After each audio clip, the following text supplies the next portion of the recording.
I can tell you that my knee was unstable when I hyperextended, and I'm sure a lot of people who have knee injuries can relate to this, that I would hyperextend my knee a little bit to almost get it back in place, and you feel that pop, you go, feels better.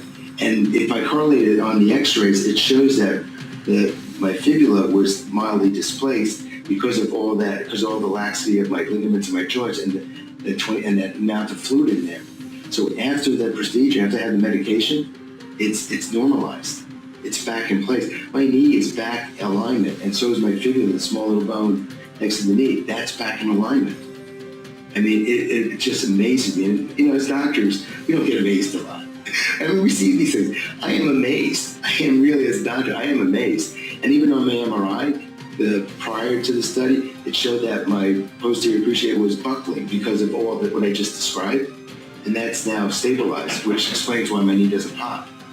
I mean, it's helped correct some of the malformation that was due to the wear and tear of my knee. I played hockey my whole life, blew out my knee in high school, and then about 93, so about when I was in residency, I finally had a patella tendon graft, and so I could function, used its knee brace when I went skiing, playing hockey. And as I got older, I said, okay, maybe I don't need the knee brace, pulled up my quads, and just kept going along. And finally, in the past couple of years, my knee just would always swell. I'd walk up and down a few blocks, and my knee would swell up. And I would get it drained, and then get better, take some Celebrex, anti-inflammatories, therapy. It was getting frustrating.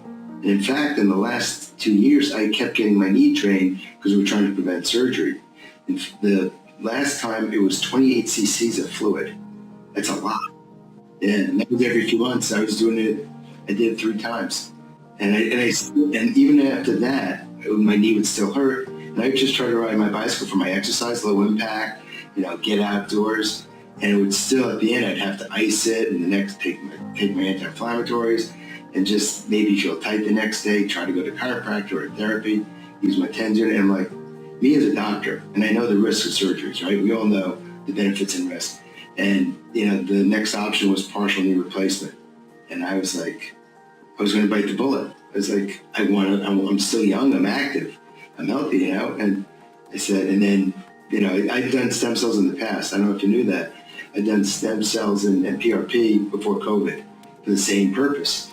And I got good response. It wasn't like great, but it was more functional, didn't swell up, it was less symptomatic, as we say. But didn't last long. Not at all. I was like frustrated. I'm like, I'm gonna have to have the surgery. I was so pissed. I actually went to an orthopod who did surgery for the Miami Heat. This was before I did the other product. He told me to do a full knee replacement. I can't tell you how much better it is. It's night and day. I went to this. I had the injection about a month after the injection. I went to the Super Bowl week. And you know how when anyone's been in Vegas, you walk up and down steps and walking miles. My knee didn't swell once. I didn't take one anti-inflammatory. And to this day, I'm riding my bicycle. I'm playing I'm playing pickleball. I mean, with I'll ice down a little bit, but who shouldn't? Name an athlete that shouldn't. I mean, rarely I'll get a little bit of swell edema. I find it interesting, though. I don't know if your experience, but I have a little bit of edema. If I exercise a little bit more, it goes away. So I think it's the compartmentalized of the tissue, of the water, the fluid. So it just dissipates. As a patient and understanding the pathophysiology of this product, I can tell you that my knee was unstable when I hyperextended, and I'm sure a lot of people who have knee injuries can relate to this, that I would hyperextend my knee a little bit to almost get it back in place, and you feel that pop, you go, feels better. And if I correlate it on the x-rays, it shows that my fibula was mildly displaced because of all that, because of all the laxity of my ligaments and my joints and that amount of fluid in there. So after that procedure, after I had the medication, it's normalized. It's back in place. My knee is back in alignment, and so is my fibula, the small little bone next to the knee. That's back in alignment. I mean, it just amazes me. And, as doctors, we don't get amazed a lot. I mean, we see these things. I am amazed. I am really, as a doctor, I am amazed. And even on my MRI, prior to the study, it showed that my posterior cruciate was buckling because of all that what I just described, and that's now stabilized, which explains why my knee doesn't pop. I mean, it's helped correct some of the malformation that was due to the wear and tear of my knee. What I read is that if they're a little bit older, it may take a little bit longer for it to kick in, so you have to be patient. I know we say, hey, look, this is a miracle. Like I'm preaching this is a miracle cure, but be patient for it to happen. You know? Sometimes it happens overnight. It may take a week, and it may not be immediate. 90%. I would say I'm about 90% better. 3 days I started noticing a little improvement. I would say by 7 days. But as I said, Super Bowl week was first week of February. That's when I started celebrating. Because I've been to Vegas before with this knee.